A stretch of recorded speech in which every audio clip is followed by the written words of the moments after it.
With the elections approaching, some clubs accuse the electoral law to be illegitimate. Discussions about changing the committee's composition have been on the table for several years. Last year, the Senate has amended an electoral plan for 1 year only. However, the University Student Faculty Committee has not been able to create new suitable bylaws concerning the elections of USFC members. The electoral law has to be changed within the USFC. There is a bylaws committee, and the dean changes the electoral law based on discussions within the USFC and within the proposals given by the bylaws committee. Unfortunately, this wasn't done. The dean did his negotiations and discussions with heads of student wings of political parties, and that's not according to the bylaws.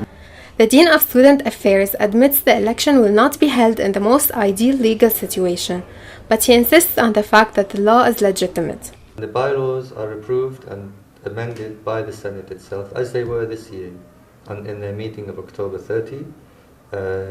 And so these bylaws are, of course, and the rules, fully legitimate. In order not to cancel elections, Dean of Student Affairs, backed by the Senate, decided to repeat the same law as last year for the election of the USFC.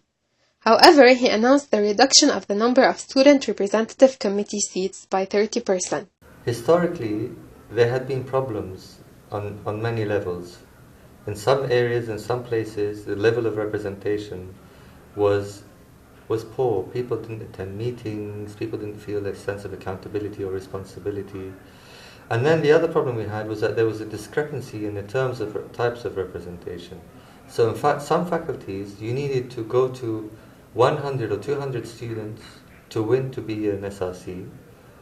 So you had to campaign really hard and go after as many votes, a large pool of people. And other faculties, if you had 6 friends, you'd win. Dean Nizamuddin hopes this new system will make elections more competitive and representatives more accountable.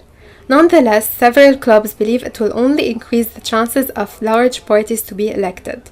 Unfortunately, the way the number of seats was diminished in SRC wasn't done because of increasing efficiency or anything like that. It was done in order for certain political groups on campus to be satisfied.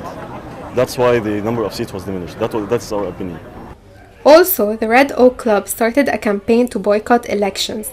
They think the system is undemocratic and it will only allow large parties to be represented.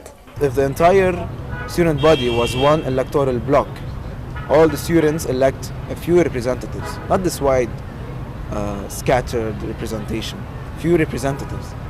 And the law is a proportional law, then each vote matters and each platform matters, and then a real chance to change the next year would actually be given to the students.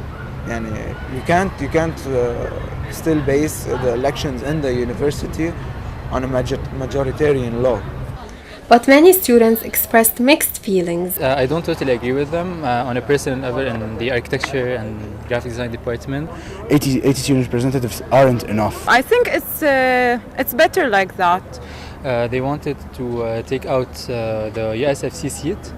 So on the departmental level, we signed a petition, all the students, to actually keep our seat. Honestly, no, I don't know, and I don't really care. I think the dean took a good decision. The future USFC and SRC will hold discussions to review the current system for following years. This is Katrina Taye and Lara Hawash reporting for the Media Studies program at AUB.